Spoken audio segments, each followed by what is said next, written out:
Tomorrow, the Superior City Council takes another step toward a potential ballot question on the future of the city's water. While the system is currently privately owned by Superior Water, Light and Power, an elite company, the mayor is pushing for a public takeover. Northern News Now's Maggie Franzen has a preview of tomorrow's big meeting.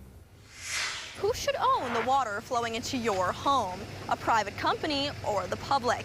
This is the question that is currently facing Superior residents as city leaders take steps that could potentially bring this issue in front of voters. At Tuesday's city council meeting, leaders will discuss potential ballot language for an upcoming April referendum.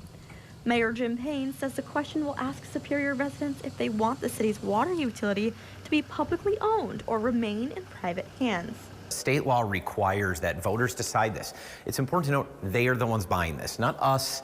We are only representatives of the people, but the public has to decide that they want to be in the water business. Payne insists a municipal takeover won't hurt taxpayers, arguing a low-interest loan would actually lower utility rates. When we buy them out with a lower interest loan, our rates fall. That's how that works. So this is no impact to taxpayers. It's paid for by the rates, and the rates go down because our borrowing costs go down. But critics argue the city is moving too fast. A 40-year utility employee and member of the Superior Community Coalition says the public is being left in the dark. I say taxpayers need to know what has been spent and what is being spent every month. It's all taxpayer dollars, both internal and external costs.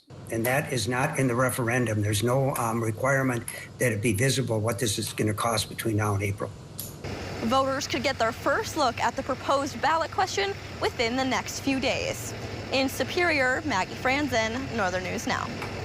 How much a takeover would actually cost remains a major point of contention, with both sides conducting their own studies that yielded wildly different price tags.